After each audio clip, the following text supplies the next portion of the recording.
Buen día, comunidad educativa. Mi nombre es Santiago Mura Martínez. Para mí es un placer estar con ustedes aquí nuevamente. En esta ocasión dialogaremos de las enfermedades exantemáticas, entendiéndolas como un grupo de entidades patológicas, usualmente de origen infeccioso, que cursan con erupciones en la piel, sean localizadas o generalizadas, dependiendo del agente causal. Según la Real Academia Española y la Asociación de Academias de la Lengua Española, el término exantemático proviene de la palabra exantemo, que significa eflorescencia. Debemos destacar que las patologías exantemáticas, en su mayoría, no requieren paraclínicos para su diagnóstico. ¿Por qué? Debido a que su diagnóstico es principalmente clínico, teniendo en cuenta dos aspectos fundamentales: un adecuado examen físico y una anamnesis a profundidad. Debemos mencionar también que en la población inmunocompetente, en su mayoría, teniendo algunas excepciones como la meningococcemia, las enfermedades exantemáticas son benignas y son autolimitadas. Cuando nosotros hablamos de enfermedades exantemáticas, debemos prestar atención a los exantemas de la infancia. Cuando se habla de enfermedades exantemáticas de la infancia, se hace referencia a un grupo de enfermedades que podemos catalogar dentro de la nemotecnia severus: sarampión, eritema infeccioso, varicela, exantema súbito, rubiola o escarlatina. En el caso de que tengan dudas sobre el origen de esta imagen, fue extraída de una página de Instagram titulada Wizardmed, en la cual suben contenido muy útil, algunas perlas, imágenes que pueden servir para diapositivas o para tenerlas en el celular o en impresiones. Debemos destacar que las enfermedades exantemáticas no son solo las entidades que apreciamos en pantalla, para nada. Existen muchas más, pero estas son las exantemáticas de la infancia. El grupo, conocido como enfermedades exantemáticas, es un abanico de patologías amplio, las cuales pueden ser clasificadas dependiendo múltiples variables, como por ejemplo su morfología, aspecto que discutiremos más adelante. En cuanto a la fisiopatología de las exantemáticas, podemos resumirla en 3 puntos claves. Existen enfermedades exantemáticas que son secundarias a la diseminación hematógena y la siembra en la dermis o el endotelio vascular, como ocurre con la meningococcemia y la varicela. Tenemos enfermedades exantemáticas secundarias a reacciones inmunológicas celulares, entre ellas el eritema nodoso y el síndrome de Stevens-Johnson, o aquellas que son secundarias a toxinas que actúan sobre la piel, entre ellas el síndrome de piel escaldada por Staphylococcus aureus y la escarlatina. En cuanto a su diagnóstico, hago hincapié en esto: el diagnóstico es clínico. En la mayoría de los casos no va a ser necesario la toma de paraclínicos. Con una anamnesis meticulosa, teniendo en cuenta aspectos como la edad del paciente, su sexo, los datos epidemiológicos, los contactos que ha tenido previamente, la exposición o no a fármacos o sustancias, los antecedentes patológicos del mismo, su estado inmunológico y de vacunación, siendo este último muy importante, debido a que muchas patologías exantemáticas se cubren con las vacunas que se aplican en la infancia, en los pacientes pediátricos, por ejemplo, el sarampión. Durante la anamnesis también tenemos que tener consideración sobre algunos aspectos como la presencia de síntomas prodrómicos, fiebre, las características del exantema, su cronología, los síntomas asociados. De igual forma, se tienen que interrogar algunas características como dónde empezó el exantema, cómo empezó el exantema, cuál fue su distribución y si el paciente presenta o no presenta prurito. En cuanto al examen físico, debemos considerar lo que apreciamos en esta filmina. Claramente, los signos vitales y el estado general. Esto es de vital importancia, sobre todo en algunas enfermedades exantemáticas como la meningococcemia, que pueden acabar con la vida del paciente. De igual forma, nosotros tenemos que caracterizar el exantema, revisar las mucosas, buscando algunos hallazgos como las manchas de Koplik, de las cuales hablaremos más adelante, que son específicas de una enfermedad exantemática, la presencia de adenopatías y de visceromegalia, entre otros. Como bien mencionamos, las enfermedades exantemáticas se pueden clasificar de diversas formas.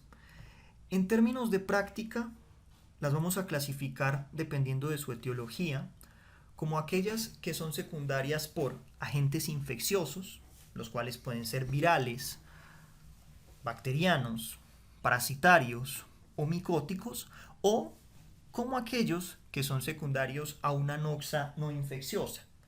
Por ejemplo, los fármacos, alguna etiología inmunológica o la etiología idiopática, cuando se han descartado todas las otras causas posibles. Sin embargo, clínicamente, la clasificación que tiene mayor utilidad y es la que emplearemos para poder abordar las patologías de aquí en adelante, es la clasificación morfológica. Podemos hablar entonces de enfermedades exantemáticas morbiliformes o maculopapulares, por ejemplo, la rubiola, el exantema súbito y el sarampión. Podemos hablar de enfermedades exantemáticas eritematosas como la escarlatina o la piel escaldada por Staphylococcus aureus. Podemos hablar también de enfermedades exantemáticas vesiculares como aquellas que son secundarias a varicela, virus de herpes simple tipo 1 o tipo 2 o Coxsackie. Podemos hablar de morfologías petequiales, también conocidas como purpúricas, como aquellas secundarias a enterovirus o a Neisseria meningitidis, que causa la meningococcemia. Y también podemos hablar de otro tipo de exantemas, como el que ocurre en la urticaria. Vamos a abordar el primer grupo, que son los exantemas maculopapulares. Recuerden entonces que el término mácula hace referencia a una lesión que es plana, a diferencia de la pápula, que la pápula es una lesión que es sobreelevada. La mácula es una lesión que es plana, es circunscrita y presenta un cambio de la coloración, y en cuanto a su diámetro es menor a 1 centímetro. La pápula, por su lado, es una lesión que es sobreelevada, también es circunscrita, también mide menos de 1 centímetro, tiene un contenido que es sólido y compromete la epidermis y la dermis. Son lesiones que por lo general curan sin dejar cicatriz, en caso de que no se infecten por un agente bacteriano. En este grupo de enfermedades exantemáticas maculopapulares encontramos agentes como el sarampión, la rubiola, el eritema infeccioso, la mononucleosis infecciosa. Todas las imágenes que van a ver de aquí en adelante fueron extraídas del CDC. En relación al sarampión, el sarampión es una patología que es generada por un virus de tipo ARN. Un virus que pertenece al género Morbillivirus y pertenece a la familia de los Paramyxoviridae. En relación a su transmisión, este se transmite por secreciones respiratorias desde 3 a 6 días antes de que aparezca el exantema y que desaparezca el exantema. Es una condición que es más frecuente en preescolares y en lactantes y se asocia con el fin del invierno y la primavera. En cuanto al cuadro clínico, tiene un periodo de incubación en el sistema retículo endotelial del huésped que va de 8 a 12 días. Tiene un periodo prodrómico que es de 2 a 4 días, donde aparecerán las manchas de Koplik, que las habíamos mencionado hace un momento, y son patognomónicas de esta condición. En el periodo prodrómico también puede aparecer algo que se conoce como el triple catarro. ¿Qué es el triple catarro?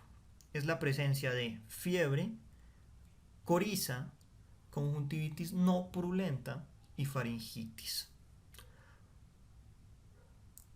También, como mencionamos, seguido de ello va a aparecer el exantema maculopapular, que es un exantema maculopapular rojizo, confluente, que suele iniciar detrás de las orejas y a nivel de la frente y posteriormente se generaliza cefalocaudalmente, o sea, de arriba para abajo. Y tiene una distribución centrífuga, la cual confluye hacia el centro. Una vez esto se alcanza, la patología suele durar unos 5 a 6 días y posteriormente se inicia un periodo de descamación fina. El sarampión es una entidad que es muy importante que nosotros reconozcamos. Es muy importante que nosotros preguntemos el antecedente o no de vacunación y debemos prestar especial hincapié a las complicaciones del mismo, como por ejemplo la neumonía por células gigantes o la encefalitis. También hay una entidad muy importante que debemos mencionar y es el PES o la panencefalitis esclerosante. En esta imagen podemos apreciar las manifestaciones típicas o características del sarampión. Podemos apreciar ese patrón maculopapular que, recuerden, se origina en las orejas, se va distribuyendo cefalocaudalmente y es de carácter centrífugo. También podemos apreciar una imagen donde vemos a un paciente que presenta una descamación fina. Recuerden que una vez termina el periodo donde el exantema se distribuye cefalocaudalmente y centrífugamente, de 4 a 6 días luego empieza a ocurrir esa descamación fina. Estas dos imágenes son muy bonitas porque nos permite apreciar las famosas manchas de Koplik, que semiológicamente son patognomónicas de esta entidad. De igual forma, esta imagen también tiene mucho valor ya que nos permite apreciar un paciente con triple catarro. Podemos apreciar que tiene una rinorrea, probablemente el paciente tenga una faringitis, que lamentablemente no se puede ver en la imagen, y vemos como claramente tiene una conjuntivitis no purulenta. Ahora vamos a hablar de las complicaciones. La primera complicación es la neumonía de células gigantes. Acá podemos apreciar cómo se ve histopatológicamente, a manera de cultura general, como podemos evidenciar en el centro de la imagen, se ve una célula gigante que tiene inclusiones intracitoplasmáticas. Otra de las complicaciones más terribles asociadas al sarampión es la panencefalitis esclerosante subagudo. Es una entidad que ocurre en un caso por cada 10.000 a un caso por cada 300.000, dependiendo de la serie que miremos en la literatura. Puede aparecer hasta 8 años luego de la infección, según el artículo citado en esta filmina, y tiene un rango que puede ir desde los 9 meses hasta los 30 años. Vale la pena mencionar que en torno a la incidencia, dependiendo del sexo del paciente, tenemos una prevalencia hombre-mujer de 2.5 a 1. Esta entidad se caracteriza porque genera una desmielinización severa de las neuronas que conlleva a un déficit neurológico severo que evolucionará hasta la muerte. Bueno, y aquí llega una pregunta muy importante en torno al sarampión. ¿El sarampión tiene tratamiento? Podríamos decir que no. Existen algunas medidas que podemos tomar. No obstante, no existe un tratamiento específico para el sarampión. Entonces, si nos encontramos a un paciente con esta entidad patológica, ¿qué debemos hacer? Lo primero es el aislamiento. El paciente se debe aislar de 4 a 6 días desde el inicio del exantema. Recuerden que es el periodo donde más fácilmente puede transmitir el agente a otra población. En los pacientes inmunosuprimidos, la duración de este aislamiento es mayor, dependiendo de su grado de inmunosupresión. Algunos estudios han demostrado que podría existir un beneficio al suplementar vitamina A en los pacientes con sarampión y con desnutrición. Sin embargo, no es una recomendación sólida y no tiene una evidencia clase 1 ni clase 2. Es una evidencia más bien pequeña. Para confirmar el diagnóstico, se pueden utilizar algunos paraclínicos como IgM e IgG. Se puede realizar aislamiento viral, PCR en sangre, orina o secreciones respiratorias. Sin embargo, el diagnóstico es principalmente clínico. No obstante, existe una medida muy útil para el sarampión. Es la profilaxis. La profilaxis se hace con la vacuna triple viral que en nuestro medio, en Colombia, se aplica al año y a los 5 años, como podemos apreciar aquí. Este es el esquema nacional de vacunación. Como ven, la primera dosis para la vacuna de la triple viral, en la cual tenemos sarampión, rubiola y paperas, es a los 12 meses o al año. Y posteriormente, el refuerzo es a los 5 años. A continuación, les dejo esta pequeña ficha resumen sobre sarampión, en caso de que quieran guardarla. También fue extraída de la página de Instagram que había mencionado previamente, Wizarmed. Se las recomiendo. Entonces vemos, es una enfermedad que es secundaria a un paramyxovirus. Tiene un contagio que va desde los 3 a 5 días antes de que ocurra el exantema, que se puede extender hasta 5 o 6 días después del mismo. Es muy contagiosa, tiene un periodo prodrómico caracterizado por el triple catarro, la tos, la coriza, la conjuntivitis, puede aparecer fotofobia, aparece también laringitis, se caracteriza por la presencia de exantema, fiebre, manchas de Koplik, que son patognomónicas, y tos, y su diagnóstico es clínico y se puede confirmar a través de exámenes serológicos.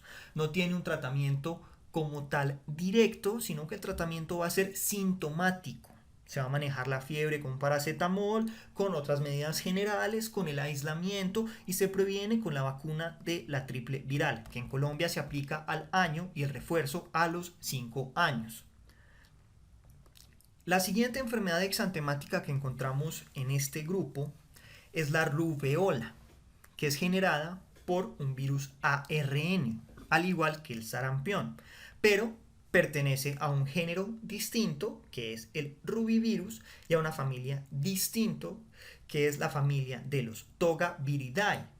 Al igual que el sarampión, se transmite por secreciones respiratorias una semana previa a la aparición del rash o 2 semanas después. Vale la pena mencionar que puede tener una transmisión vertical, o sea, de madre a hijo, la cual puede traer secuelas muy importantes, como la rubiola congénita, que se caracteriza por la tetrada de Gregg. Más adelante hablaremos de ella y mencionaremos algunos datos históricos de interés. En cuanto a su cuadro clínico, el periodo de incubación es más prolongado en comparación al sarampión, tiene una incubación de 14 a 21 días, genera un exantema maculopapular no coalescente que comienza en cara, que tiene una diseminación centrífuga hacia tronco y miembros en un periodo de tiempo corto de 24 horas. Y aquí vemos una diferencia muy importante con el sarampión. Recuerden que el sarampión, si bien también tiene una diseminación que es cefalocaudal y tiene una diseminación que es centrífuga, se origina detrás de las orejas, según lo que nos dicen los textos de semiología, mientras que la rubiola inicia, como podemos apreciar, en la cara. Posteriormente tiene esa diseminación centrífuga hacia troncos y también genera una distribución cefalocaudal, pero es una distribución que es rápida, ocurre en un periodo de 24 horas. Es una entidad que suele desaparecer en 2 a 4 días sin descamación, a diferencia de la descamación fina que podíamos apreciar en el sarampión. Genera fiebre no elevada, genera adenopatías retroauriculares occipitales y este es un hallazgo muy común en esta población. Las adenopatías también pueden ser generalizadas, pero principalmente son retroauriculares occipitales. Causa cefalea, tos, odinofagia y una conjuntivitis leve no purulenta. En los adolescentes y en los adultos, principalmente en las féminas, puede ocasionar también poliartritis que son autolimitadas. Tiene complicaciones, entre ellas, por ejemplo, la trombocitopenia o la encefalitis, pero de especial mención cuando hablamos de las mujeres en embarazo, puede ocasionar rubiola congénita. La rubiola congénita se caracteriza por la tetrada de Gregg, que podemos verla resumida en esta mnemotecnia. Coco. La primera C hace referencia al corazón y se refiere a la persistencia del conducto arterioso. La O hace referencia a orejas y se refiere a una sordera neurosensorial. La C se refiere a cabeza, hace referencia a la microcefalia, y la O a los ojos, porque la rubiola congénita se caracteriza por la presencia de una catarata de origen central. Y esto está descrito desde hace mucho tiempo en la historia. En el año 1941, un hombre llamado Norman Gregg, que era un oftalmólogo pediatra, describió lo que conocemos ahora como el síndrome de rubiola congénita. ¿Por qué?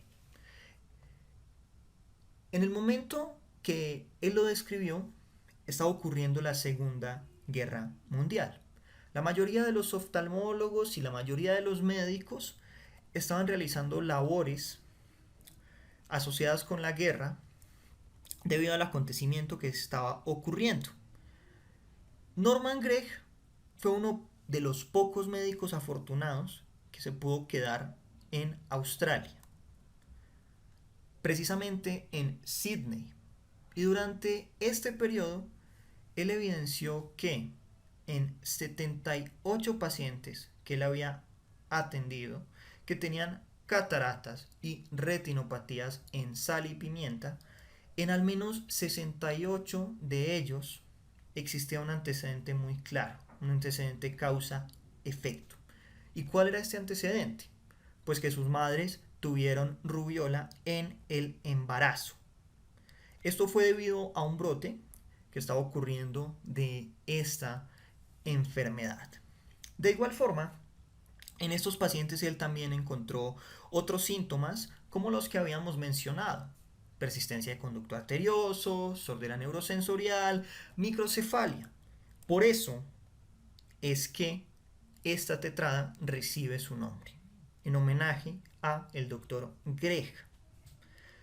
También es importante que debemos destacar que el mayor riesgo que tiene un paciente para sufrir rubiola congénita es cuando su madre adquiere este microorganismo durante las primeras 12 semanas de la gestación. Y este es un momento crítico, porque existe una mayor relación con complicaciones como abortos o muertes fetales.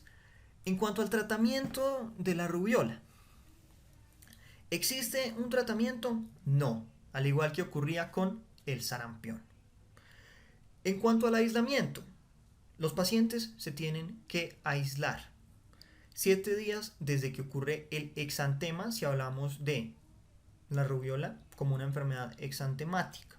Pero si hablamos de un síndrome de rubiola congénita a forma de cultura general, el aislamiento tiene que ser incluso de hasta un año. Se puede confirmar el diagnóstico a través de clínica y a través de serología, puntualmente de IgM, y la profilaxis se realiza también con la vacunación. A continuación podemos apreciar una fecha resumen de esta entidad patológica. Una enfermedad exantemática generada por un togavirus que se caracteriza por exantema, también de aparición cefalocaudal, pero que se origina en la cara, que puede cursar con fiebre, astenia, rinitis, conjuntivitis, odinofagia, adenomegalias retroauriculares, principalmente occipitales.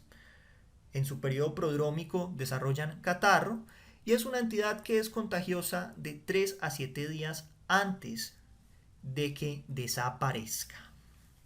Otra entidad que entra dentro de este grupo de las enfermedades exantemáticas maculopapulares es el eritema infeccioso o la quinta enfermedad.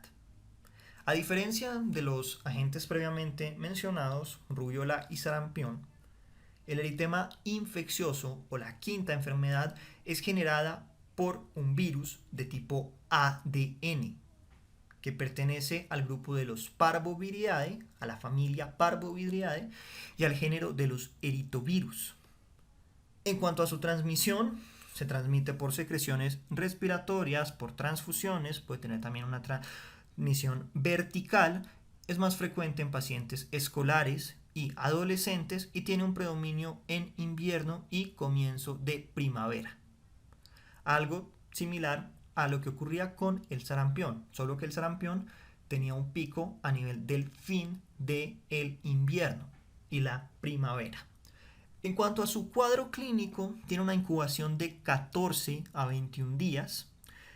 A diferencia de los previamente enunciados, el porcentaje de pacientes que desarrolla síntomas prodrómicos es más bajo.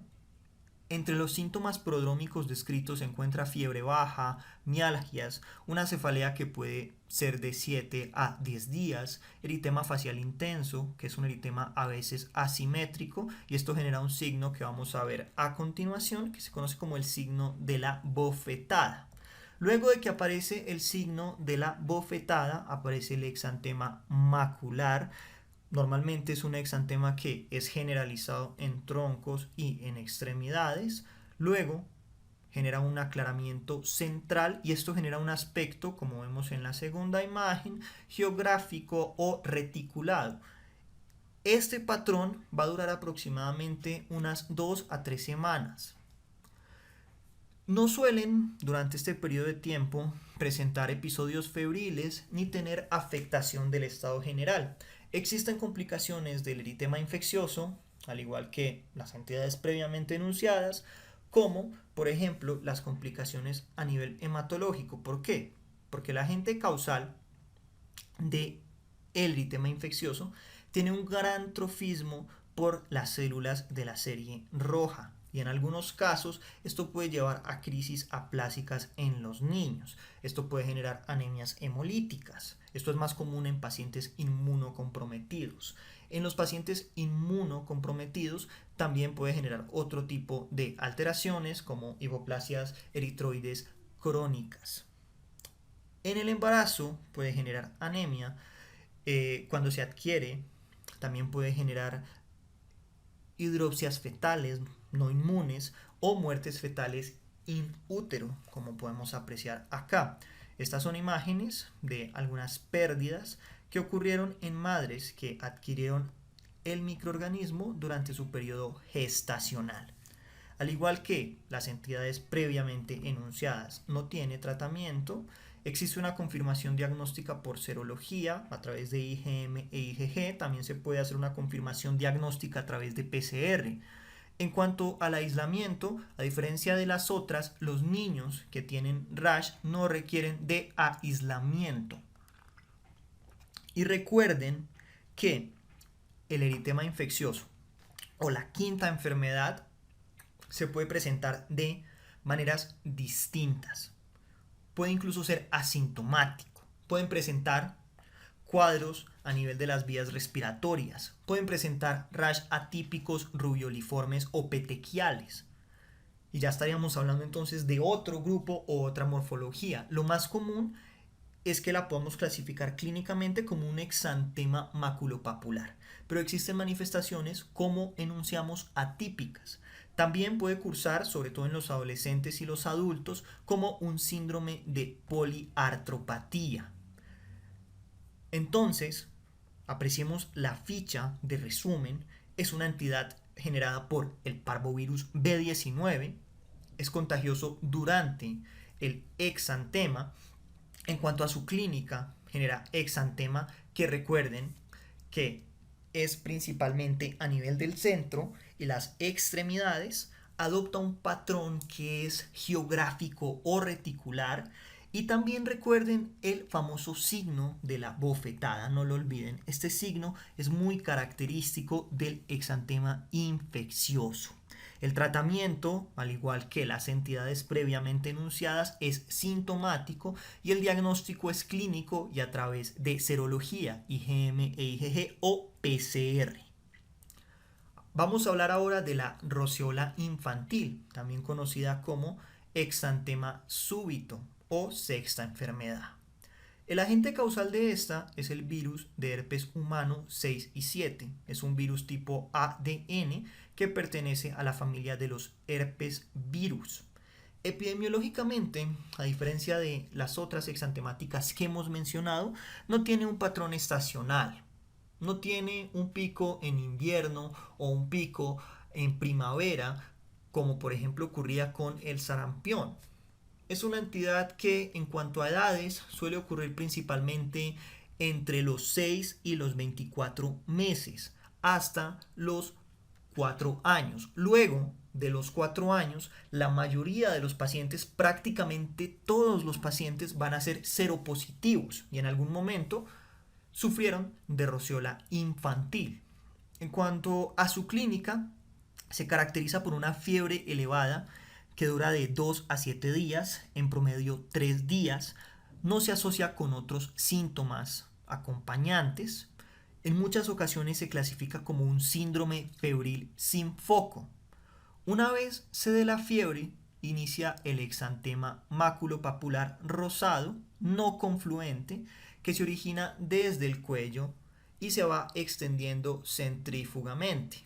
Usualmente este exantema dura de 2 a 3 días. Esto es importante porque, recordemos, el sarampión se origina principalmente a nivel retroauricular, detrás de las orejas, y va teniendo esa distribución cefalocaudal centrífuga.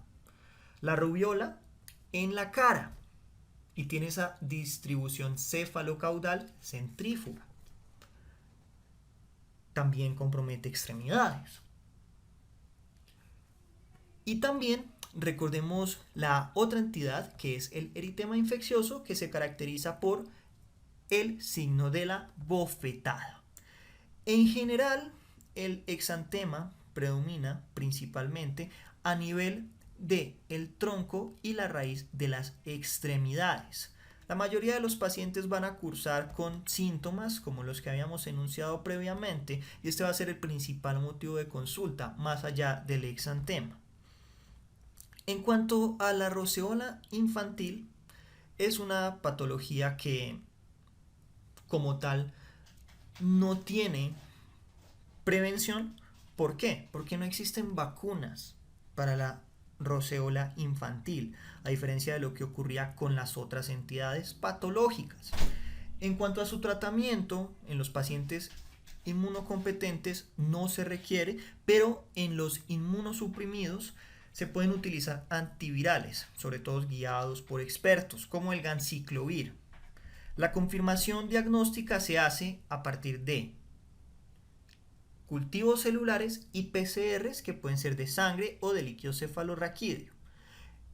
El diagnóstico, al igual que todas las enfermedades exantemáticas, es principalmente clínico. Al igual de lo que pasaba con el parvovirus, las manifestaciones clínicas generadas por la roceola infantil pueden ser variadas. Pueden presentar síntomas respiratorios, pueden tener síntomas gastrointestinales leves, pueden tener incluso meningoencefalitis, hepatitis. La podemos ver resumida en esta ficha. Entonces, en cuanto a su clínica, usualmente no tiene pródromos, genera fiebre alta que puede ocasionar convulsiones, causa adenopatías, un exantema en paladar blando que ocurre usualmente 48 horas previas al exantema, es generada por el virus herpes 6 que hace parte de los herpes viridae. Su diagnóstico es clínico, se puede confirmar a través de métodos como la PCR o los cultivos celulares. El tratamiento es sintomático. En los inmunosuprimidos se puede utilizar ganciclovir. La fiebre usualmente remite a los 3 días de aparición, pero puede ser incluso de hasta 7 días, y luego de que desaparece, aparece el exantema maculopapular con las características que hemos mencionado. El siguiente agente a mencionar es la mononucleosis infecciosa, generada por un virus ADN que es el virus de Epstein-Barr, virus que también hace parte de la familia de los herpes viridae. En cuanto a la parte epidemiológica y la transmisión, este es a través de secreciones orofaringias. También se conoce como la enfermedad del beso y puede generar adenopatías de consistencia cauchosa, una consistencia que en ocasiones puede ser incluso pétrea. El periodo de incubación es extenso en comparación a las previamente mencionadas. Es un periodo de incubación de 30 a 50 días. Genera un síndrome febril prolongado, puede causar amigdalitis con exudado blanquecino. Y hay algo muy importante sobre la mononucleosis infecciosa. Puede generar esa amigdalitis con exudado blanquecino asociado a inofagia que podría ser sugestivo de una amigdalitis bacteriana. Pero recuerden que no es correcto uno distinguir las amigdalitis entre virales y bacterianas dependiendo de la clínica. Eso es algo que se hacía hace mucho tiempo, pero realmente no es una conducta adecuada, porque ambas pueden generar fiebre. Sí, la bacteriana usualmente genera fiebre más alta, pero las dos pueden generar fiebre.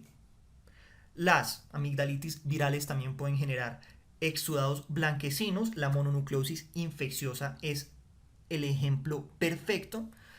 Entonces, hacer una distinción clínica de amigdalitis, dependiendo de lo que ustedes encuentren, para sospechar de una etiología viral o para sospechar de una etiología bacteriana, es realmente poco preciso.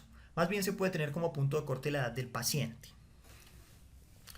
Otra característica muy importante es que esa amigdalitis con exudado blanquecino que genera la mononucleosis infecciosa se exacerba, al igual que la clínica, cuando se administran antibióticos de tipo penicilinas.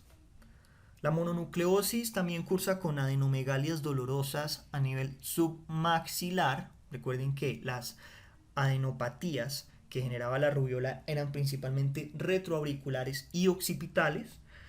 La mononucleosis infecciosa genera hepatoesplenomegalia, puede causar hepatitis, causa exantema maculopapular o petequial. Esto ocurre entre el 10 al 30%, pero como mencionamos, esto puede aumentar hasta el 80% luego de que se administre ampicilina o amoxicilina, antibióticos que pertenecen al grupo de las penicilinas. La mononucleosis infecciosa también se puede asociar a poliadenopatías y a adenopatías con las características que habíamos mencionado. La mononucleosis infecciosa puede tener múltiples complicaciones, Podemos hablar de complicaciones esplénicas como rotura traumática o rotura espontánea del vaso. Podemos hablar de complicaciones hepáticas como necrosis hepática o hepatitis. Hablamos también de complicaciones hematológicas como anemia hemolítica, aplásica, trombocitopenia, neutropenia. Hablamos también de complicaciones cardíacas como miocarditis o pericarditis, de complicaciones dermatológicas como un rash, sobre todo un rash que es inducido cuando, vuelvo y hago énfasis, se administra ampicilina o amoxicilina, pueden causar vasculitis, acrocianosis, también acrodermatitis papulosa infantil, pueden ocasionar una entidad conocida como urticaria a frigore. También pueden tener complicaciones neurológicas como meningitis aséptica, meningoencefalitis, síndrome de Guillain-Barré, parálisis facial, neuritis óptica, neuritis periférica, convulsiones y finalmente puede ocasionar también complicaciones respiratorias como obstrucción de las vías respiratorias, pleuritis, neumonía, adenopatías biliares o neumonitis intersticial. Así que es una entidad que debemos conocer y debemos tener en cuenta, sobre todo por la cuestión de los antibióticos. Existe un muy mal uso de los antibióticos en múltiples patologías, entre ellas la amigdalitis. En cuanto al tratamiento, no existe tratamiento para la mononucleosis infecciosa. ¿Cuál es el tratamiento? Reposo. En los niños que tengan esplenomegalia, el reposo se puede prolongar hasta 2 o 4 semanas o hasta que el cuadro remita. Si hablamos de un tratamiento, hablamos de un tratamiento que es sintomático, pero no hay un tratamiento específico para la mononucleosis infecciosa. Tampoco existe prevención, no existen vacunas. Y en cuanto al diagnóstico, el diagnóstico se hace clínico, pero se puede confirmar con laboratorios. Existen algunas características muy interesantes en los pacientes con mononucleosis, como por ejemplo en el cuadro hemático estos pueden cursar con leucocitosis, pero es una leucocitosis que, curiosamente, tiene un predominio linfomonocitario. Y de estos linfocitos, más del 10% son linfocitos atípicos. Por todas las complicaciones que puede tener la mononucleosis, también se pueden encontrar elevación de las enzimas hepáticas. También se puede encontrar en mayores de 4 años una prueba positiva que es la prueba de anticuerpos heterófilos y se podría solicitar para la confirmación diagnóstica una serología específica de IgM e IgG anti-antígeno de la cápside viral. Ahora vamos a continuar con el siguiente grupo de enfermedades exantemáticas en esta clasificación morfológica y son los exantemas eritematosos. Recuerden que el eritema, como vemos claramente en esta imagen, es un enrojecimiento de la piel que ocurre en un área limitada o en ocasiones puede diseminarse completamente. ¿Cuáles son los ejemplos de exantemas eritematosos? La escarlatina, el síndrome de Dress, el dengue, el síndrome de shock tóxico, entre otras. Vamos a hablar de las más características y las que ingresan más comúnmente a los servicios de urgencias. Vamos a empezar hablando de la escarlatina. La escarlatina es ocasionada por una bacteria, que es el estreptococo betamolítico del grupo A, productor de toxina eritrogénica. En cuanto a su cuadro clínico, tiene un periodo de incubación de 2 a 5 días, que es precedido por una localización faríngea en menor porcentaje cutánea. Hay presencia de fiebre, odinofagia, cefalea, dolor abdominal y vómitos. Los pacientes pueden cursar con una amigdalitis exudativa, que tiene una característica muy interesante y es que en el examen físico se puede apreciar lo que vemos en esta primera imagen. Se puede encontrar un punteado petequial a nivel del paladar blando. Los pacientes también pueden tener una lengua saburral, sobre todo al comienzo. Esta lengua posteriormente adopta el patrón característico que vemos en la imagen de la parte de abajo, que es una lengua que es más lisa, roja y que tiene una hipertrofia de las papilas. Esto se conoce como lengua en fresa. Los pacientes posteriormente desarrollan un exantema eritematoso difuso, que es áspero, se siente como un papel de lija o una piel de gallina, que respeta el triángulo nasolabial, como vemos en esta imagen, y eso se conoce como fase de Filatau. La fase de Filatau es característica de la escarlatina. Adicionalmente, también respeta algunas regiones, como las regiones palmoplantares, y es más intensa en los pliegues de flexión, y esto se conoce como el signo de Pastia. Posteriormente, ocurre una descamación fina y generalizada asociada a prurito. En cuanto al tratamiento, ya sí tenemos un tratamiento específico, es la penicilina B oral o la amoxicilina durante 10 días, las cefalosporinas de primera generación y en los pacientes alérgicos los macrólidos. En cuanto a la confirmación de diagnóstico, se puede realizar a través de cultivo de exudado faríngeo o a través de un test rápido para antígeno de estreptococo. Existen varias complicaciones asociadas a la escarlatina, las cuales pueden ser tempranas o tardías. Tempranas como abscesos periamigdalinos, abscesos retrofaringios, adenitis cervical, otitis media aguda y sinusitis. También existen complicaciones tardías que son mediadas inmunológicamente, como fiebre reumática, artritis reactivas, glomerulonefritis o desórdenes neuropsiquiátricos como el PANDAS. ¿Qué es el PANDAS? El PANDAS es un acrónimo en inglés. Es un acrónimo en inglés que se refiere a un grupo de trastornos pediátricos neuropsiquiátricos de etiología autoinmunitaria que aparentemente se asocian con infecciones estreptocócicas. Se diagnostica a un niño con PANDAS si luego de la presencia de una infección por estreptococos, como por ejemplo la faringitis estreptocócica o la fiebre de escarlatina, empieza a desarrollar repentinamente algunos cambios en su comportamiento. Por ejemplo, empieza a desarrollar criterios de un trastorno obsesivo compulsivo, desarrolla algún trastorno de tics o repentinamente, si ya tenía síntomas de un TOC, estos empiezan a empeorar, al igual que los tics, empiezan a empeorar si ya tenía ese antecedente previo a el evento asociado con el estreptococo. Vamos a mencionar la ficha resumen de la escarlatina. Es una entidad generada por el estreptococo del grupo A, una bacteria. Su contagiosidad es hasta 24 horas luego de que se inicia la antibiótico-terapia. Tiene un periodo prodrómico asociado principalmente con amigdalitis, también con una lengua aframbuesada o una lengua en fresa. Y en cuanto a su clínica, encontramos el signo de Pastia o las líneas de Pastia, el exantema, que es de tórax a extremidades, la lengua en fresa, la palidez peribucal y también la fase que habíamos mencionado, que es la fase de Filatau.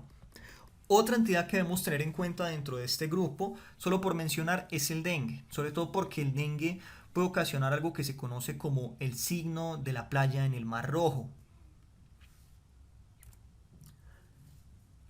Ahora vamos a hablar de los exantemas vesiculares. Recuerden que el término vesícula hace referencia a una lesión elevada, circunscrita, de contenido líquido seroso o hemorrágico que es menor a 0.5 centímetros. Si es de mayor tamaño, hablaríamos de ampollas o de flictenas. Dentro de los exantemas vesiculares encontramos el síndrome mano-pie-boca, la varicela y el herpes. Vamos a hablar primero de la varicela. Una entidad patológica ocasionada por un virus ADN, el virus de la varicela zoster, que pertenece a la familia de los Herpesviridae. Tiene una transmisión por vía respiratoria o por contacto directo 2 a 3 días antes del exantema hasta que las vesículas se transforman en costras. En cuanto a su cuadro clínico, tiene un periodo de incubación relativamente largo, de 10 a 21 días. Puede tener periodos prodrómicos consistentes en fiebre baja, malestar, que es precedido al exantema, máculas pruriginosas, pápulas, vesículas, que son diseminadas en la cabeza, el tronco y los miembros, en la piel y en las mucosas, y posteriormente estas vesículas se cubren por costras. Durante 5 a 7 días, estos pacientes tienen algo muy interesante y es el polimorfismo lesional. En otras palabras, pueden haber úlceras, vesículas y costras al mismo tiempo, y estas costras pueden perdurar entre 14 a 21 días. En cuanto al tratamiento, el tratamiento como tal es sintomático. Se realiza una higiene adecuada, se tienen que cortar y limpiar las uñas para evitar que el paciente se rasque y estas lesiones se puedan infectar por bacterias y puedan dejar alguna cicatriz. De ser necesario, para el prurito se pueden utilizar antihistamínicos sistémicos. Se tienen que dar signos de alarma. Se tiene que tener especial cuidado a la fiebre luego de un periodo afebril o luego de la aparición de eritema. Se tiene que contraindicar la aspirina en esta población. Y en algunos grupos de riesgo se puede dar gamma globulina o aciclovir, pero esto es para grupos especiales y esto se hace a partir de la opinión del especialista o del consenso de expertos. Existe profilaxis específica para la varicela, como lo es la vacuna, la cual se aplica al año. Estos pacientes tienen que tener también un periodo de aislamiento que se prolonga de 5 a 6 días luego de que se origina el exantema vesicular.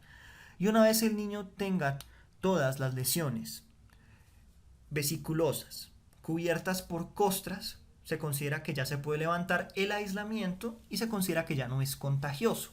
Se puede realizar una confirmación del diagnóstico a través de cultivo o de PCR y existen múltiples complicaciones asociadas a la varicela, como las sobreinfecciones bacterianas respiratorias, cutáneas, las encefalitis, las hepatitis, la neumonía o la ataxia cerebelosa aguda. También existe un síndrome de varicela congénita. El síndrome de varicela congénita es una embriopatía que es secundario a la transmisión vertical del virus de la varicela zoster. Es una entidad que ocurre principalmente, o existe un mayor riesgo de que ocurra cuando se adquiere entre el primer y el segundo trimestre del embarazo. Se caracteriza por hipoplasia y atrofia unilateral de las extremidades y también se pueden desarrollar otras anomalías como las que vemos claramente en la imagen. Se pueden desarrollar anormalidades que son neurológicas, esqueléticas, oculares, genitourinarias, gastrointestinales y auditivas. A continuación vemos una ficha resumen de la varicela, una enfermedad exantemática ocasionada por el virus de la varicela zoster que es contagiosa 2 días antes de que ocurra el exantema hasta que todas las lesiones vesiculares se empiezan a cubrir por la costra. Cuando el paciente ya tiene sus vesículas cubiertas por costra, se considera que no es contagioso. Tiene una evolución que usualmente se caracteriza por 1 a 4 días de fiebre, brotes sucesivos en diferentes estadios. Recuerden que el paciente puede tener un patrón de polimorfismo lesional, o sea que puede tener máculas, pápulas y vesículas, puede afectar el cuero cabelludo y afecta también el rostro, y el tratamiento es principalmente sintomático. A través de analgesia, antipiréticos, también antihistamínicos. El paciente tiene que tener algunas medidas de higiene como baño con jabón neutro, uñas cortas y limpias, y en algunos casos específicos se puede utilizar aciclovir o se pueden utilizar antivirales. Otra entidad muy importante que podemos encontrar comúnmente en las clínicas es el síndrome mano-pie-boca. Es una entidad exantemática generada por un enterovirus que pertenece a la familia de los Picornaviridae y puntualmente hacemos referencia al Coxsackie, pero a el serotipo A16 principalmente, aunque existen otros serotipos asociados. Pero el más importante es el Coxsackie A16. La transmisión es más frecuente en guarderías y suele causar brotes en los pacientes preescolares.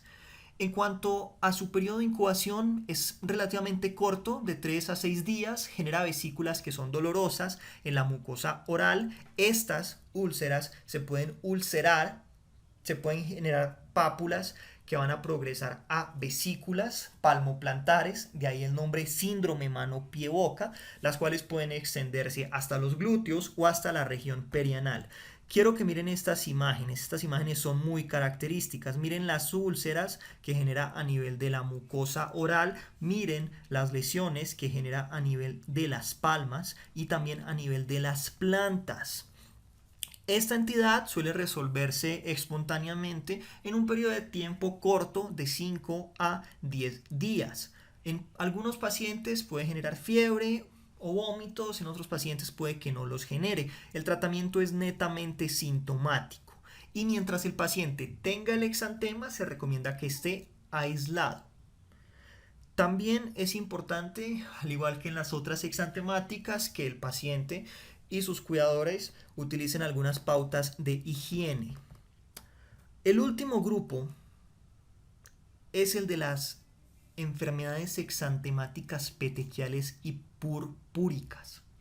Tenemos que tener mucho cuidado con este grupo. ¿Por qué? Porque en este grupo nos encontramos a la meningococcemia. Y una meningococcemia fácilmente puede acabar con la vida de un paciente.